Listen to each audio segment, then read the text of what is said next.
Hey there, my creative friends. Welcome back to the Imperfect Sewist, the ultimate cozy corner of the internet for anyone who is brand new to the world of fabric, thread, and sewing machines. I'm your host, Joy, and I am so incredibly happy to have you in the studio with me today. So, if you have just unboxed your very first sewing machine, or if you have a stack of fabric sitting in your closet right now, staring at you, making you feel a little intimidated, take a deep breath. This episode was made specifically for you.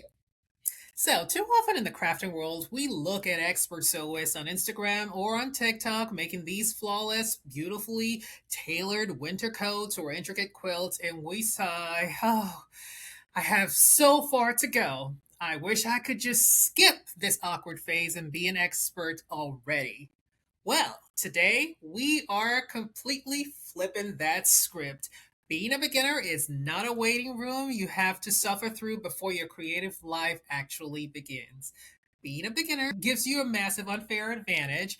And in fact, you possess seven, yes, I said seven distinct superpowers right now, specifically because you don't know what you're doing yet.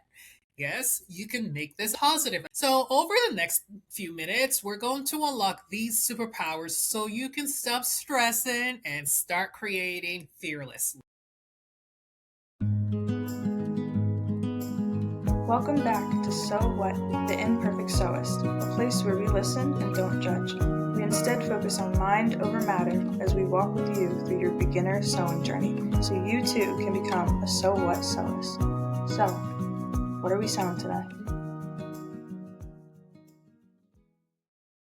So, the first thing I want to talk about is the low expectation and fearless creativity, the glorious freedom of low expectations. Let's kick things off with superpower number one, the total freedom of having no real expectations of your first beginner sewing project. Think about what happens when a master tailor sits down at a sewing machine. They carry the heavy emotional weight of perfection. They know exactly how a welt pocket should look. They know precisely how straight a top stitch needs to be. And if they make a minor mistake, it feels like a failure of their own hard earned skill. But you're a beginner. And if your first tote bag is slightly lopsided, or if your apron strings are two completely different lengths, who cares? Nobody expects you to be a master of fashion design on your day one. Most importantly, you shouldn't expect that either. This creates a psychological safety net for you, so when you aren't terrified of ruining a project, you enter a state of pure play rather than a state of performance. So you want to enjoy this phase because once you get technically good, that inner critic gets a whole lot louder. Now, this brings me to the superpower number two, and that is fearless creativity. Experts know all the rules. They know what fabrics traditionally go together, how grain lines dictate drape, and exactly what construction steps must follow a strict, unyielding order. Now, while that knowledge is powerful, it can also act like an invisible prison bar for the imagination. Why? Because as a beginner, you don't know what's impossible or wrong yet. If you want to pair a quirky, bright quilting cotton with a rough denim scrap because you love the colors, you just do that. No one is stopping you. And as they say, who's gonna check me, boo? See, you don't sit there organizing over whether it violates historical custom guidelines or textile engineering rules. Some of the most innovative fashion designs in history started by draping fabrics in ways that traditional tailors called incorrect. So your ignorance of the rules is actually a shield against being going with boring conformity. You're free to experiment without the burden of tradition. Now, superpower number three is all about brain chemistry, the rapid fire reward loop.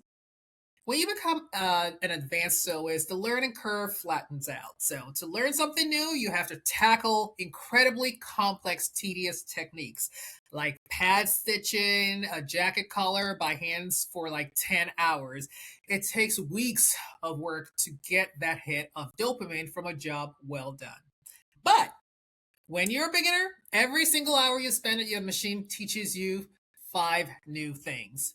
Hour number 1, you figured out how to successfully wind a bobbin without making a tangled bird's nest. Boom! Dopamine hit. Hour number 2, you sewed a relatively straight line. Boom, boom! Dopamine hit. Hour number 3, you installed your very first zipper. It's a little wavy, yes, but it opens and closes. Okay, boom, boom, boom. Another massive dopamine hit. Your brain is constantly firing off feel good chemicals because your growth is visible right there in front of your eyes. It's one of the most intoxicating, rewarding phases of any hobby. So, let's talk about high frequency wins, rapid skill growth, micro skill refinement. And this brings me to superpower number 4, which is building a growth mindset in real time. This is a major life benefit that goes way beyond the walls of your craft room. You're actively building a growth mindset.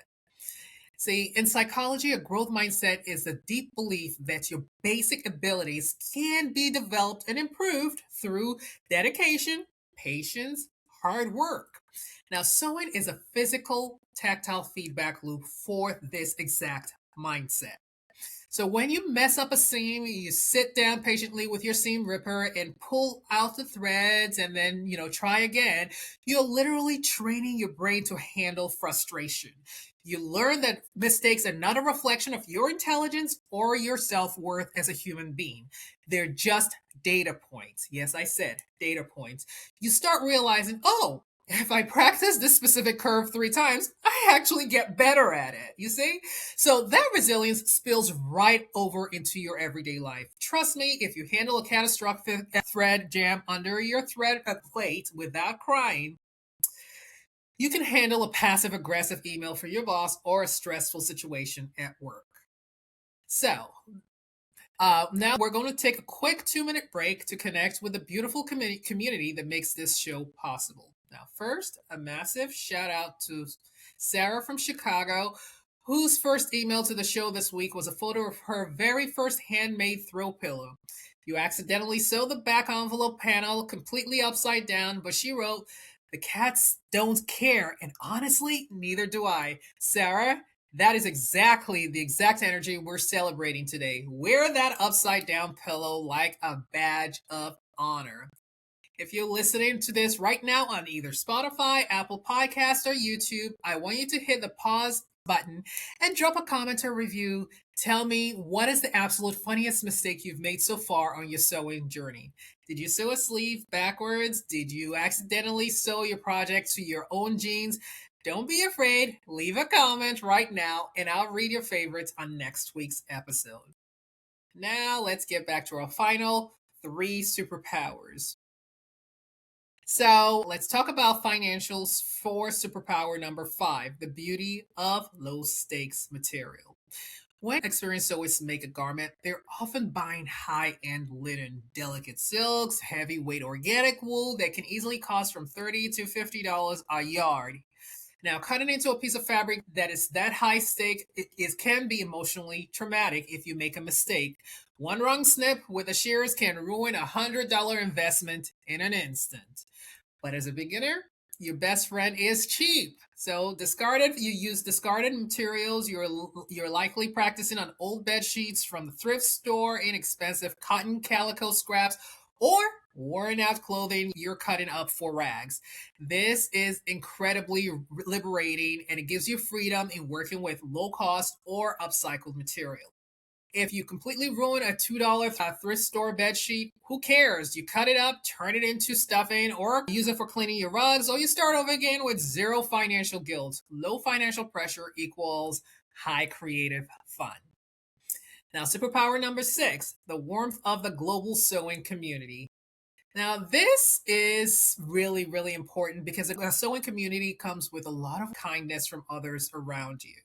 Let's be real, the internet can be a pretty toxic place. But the sewing community on Instagram, Reddit, TikTok, YouTube, and various forums is an oasis of kindness. I can say that because I personally have experienced it. And let me let you in on a little secret. Advanced sewists absolutely love helping beginners. So when you post a photo of a wonky hem or a puckered neckline or ask, hey, what am I doing wrong here? You aren't going to get mocked. You're going to get dozens of warm comments from experienced makers offering you incredibly helpful tips, cheering you on, and sharing comforting stories of their own early sewing disasters. So people love to share fresh, enthusiastic energy, and we love to see people entering their favorite hobby. You aren't a burden, you are the lifeblood of the sewing community. So, we finally reached superpower number 7. It's a profound one. You develop a deep, life changing appreciation for the clothes you already own. The very first time you attempt to sew something as seemingly simple as a basic t shirt or a pair of pajama pants, your eyes will be blown wide open. You will walk into a fast fashion store, look at $10 shirts on a rack, and think, wait a minute. An actual human had to cut this fabric, align those stretchy knit seams, set those sleeves perfectly in the round, and hem it. You instantly begin to understand the true raw value of human textile labor. Sewing turns you into a fundamentally more conscious, empathetic consumer. You start looking closely at garments' qualities, appreciating the fine details in your existing wardrobe, and taking better care of your clothes because you finally know exactly how much efforts went into it and how much heart went into making it. So, to every beginner sewist listening to my voice right now, stop wishing you were at the end of your creative journey.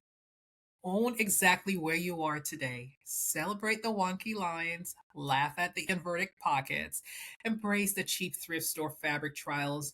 You have a magical set of superpowers right now that experts miss every single day. Thank you so much for hanging out with me in the studio today on The Imperfect Sewist. Go turn on your machine, embrace the beautiful, messy process, and happy sewing. Until next week, keep stitching your own path. See you later.